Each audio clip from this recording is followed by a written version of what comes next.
5వ తారీఖు అయింది.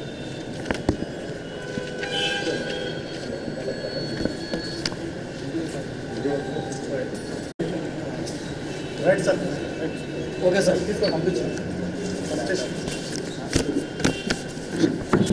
ప్రభాకర్ అనే వ్యక్తి మొయినాబాద్ మండలంలో ఎంకేపల్లి దగ్గర హత్య చేయబడ్డాడు.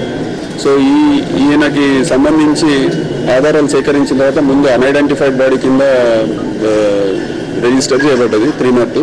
తర్వాత ఇతని ఐడెంటిటీ తెలిసిన తర్వాత ఈయన రాపర్తి ప్రభాకర్ బుద్వేల్కి చెందినవాడని ఐడెంటిటీ తేలింది. ఆ తర్వాత ఈయన ఎవరు మర్డర్ చేశాడనేది మా ఇన్స్పెక్టర్, మొయినాబాద్ ఇన్స్పెక్టర్ వాళ్ళ టీం దీని మీద బాగా ఇన్వెస్టిగేట్ చేసి డిటెక్ట్ చేయడం జరిగింది ఈ కేసు. దీంట్లో ఏంటంటే ఈ రాపర్తి ప్రభాకర్కి ఈయన భార్య సునీతకి వీళ్ళ మధ్యన కొంచెం విరోధాలు ఇంతకు ముందు నుంచే ఉన్నాయి.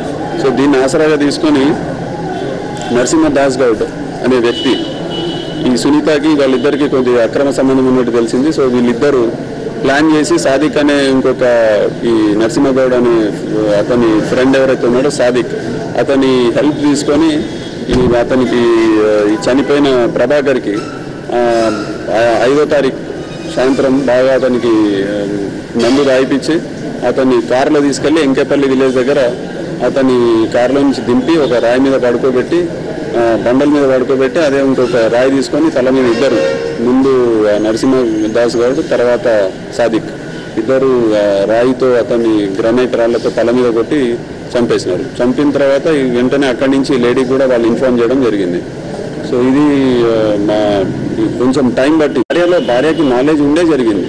ఇది భార్య కూడా దీంట్లో పాత్ర పోషించింది ఈ మర్డర్లో. చంపమని చెప్పింది, చంపమని చెప్పింది. దీంట్లో ఈ సాదిక్ అనేవాడు ఎవడైతే ఉన్నాడో నరసింహదాస్ గౌడ్ అనేవాడు 1,00,000 రూపాయలకి ఈ మర్డర్ ప్లాన్ చేసి వాడికి ఇస్తానని చెప్పినాడు. మర్డర్ చేస్తే దాంట్లో 10,000 రూపీస్ వాడికి అడ్వాన్స్ కూడా ఇచ్చినాడు.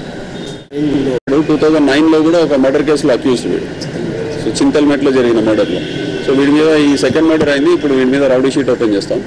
సో ఇంకా చూసి అబ్జర్వ్ చేసి ఫర్దర్గా ఏదైనా ఇట్లాగే వీడు ఇన్వాల్వ్ అవుతుంటే వీడి మీద పీడీ యాక్ట్ కూడా ఓపెన్ చేయాలని అనుకుంటున్నాం. ఏవన్ దీంట్లో నరసింహదాస్ గారు